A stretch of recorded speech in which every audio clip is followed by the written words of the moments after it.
Hello, welcome to Chev Units. Today we're going to be showing a video on how to, work one of our customers' trailer. Now this is going to be for Dave, right? And we're going to basically start on the electrical side.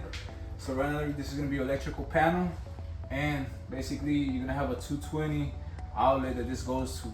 Now before you power anything on, you want to make sure everything is off, including your main power, which is going to be the first thing in the 100 amp breaker. So right now we have the lights and the main, and we're connected to a adapter, which is a 50 amp adapter that basically adapts 220 to 110. So right now what we're connected to an adapter. Like I was saying, this is the adapter that takes you 220 to 110. Now on this you connect like a regular extension, and you're gonna be able to power certain amounts of appliances, lights, whatever you could like basically power before triggering your breaker to go off. Now if you want to use the full capacity of your trailer, everything including AC, water heater, the extractor, things that pull a lot of electricity, you're going to want to go with this one, which is going to be the 220 cable. Now this one you're going to basically plug on the outside, where you're going to plug this one, and you're just going to plug it to like a 220 outlet, which most are gonna be common. You're gonna find these at gas stations and vans, where like most places where people are gonna park their food trucks or food trailers. All right, so like I was saying, where you're gonna basically start or connect your outlet, whatever you're gonna use, whether it's 220 or the 110 adapter, make sure everything's off. Right now we have the light and the main power on. Now whenever you're gonna turn something on, you wanna go one at a time. Slowly. You don't want to have everything turn on at the same time, because it will trigger your breaker to go off. So just be be mindful of that.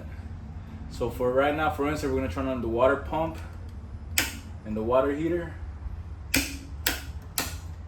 which is gonna be 5 down and 7 up. It's gonna be these two. All right, so now right here at the bottom compartment, we're gonna have the sink area. So right here in this area, you're gonna find basically the fresh water tank, which is gonna be this one. It's gonna be a 40-gallon fresh water tank. You're gonna have all your drainage, right? Your drain, PVC drain that goes directly to the floor to your gray tank, which is gonna be your waste tank. You have your water pump over here and your water heater, each on its own circuit, and you're gonna have 2 GFCIs for basically, if something ever does not want to work, always check your GFCIs, make sure they're not, need to be resetted. And also make sure you're gonna have 2 outlets right there, one for each GFCI, so you can control the power going to the outlet by basically that switch. One's for the water heater, one's gonna be for the water pump. And always make sure you have your breakers at the main of the breaker box open. So as you see right now, we're using the water. When you want to turn it off by using the switch, you'll be able to cut off the outlet, which is connected up to the water pump, and you can kill the water like that without having to go to your breaker or disconnect the water pump from out here. You're gonna have control these by basically a switch.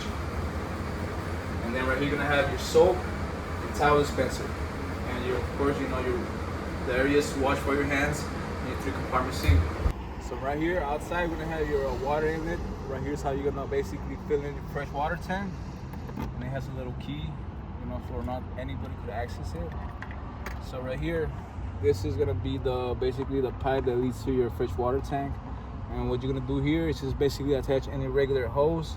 It's not really about attaching it, it's just about just basically putting it in there, opening the valve, and just letting the fresh water tank get filled. Now, in case you don't want to use your fresh water tank and you do not want to use your water pump, you could always bypass the water pump and the water tank and just connect directly to the city water. Just directly to the main line.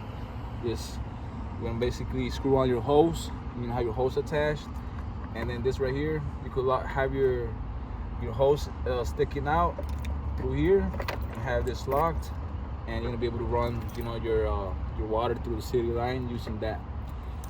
All right, so now right here we're gonna have your waste water valve.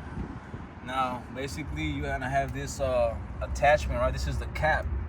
Now sold separately is gonna be an RV hose, which you could just use, like it has the same basically like a cap is gonna be the same process. You have your teeth here, You're gonna attach your RV hose. You're gonna twist it, lock it in, and that hose you're gonna be able to redirect to wherever you had to dump the water. And whenever you're ready, all you're gonna do is just open this valve. Now you just open your valve, and you're gonna release the water from your gray water tank, and you just close it back up.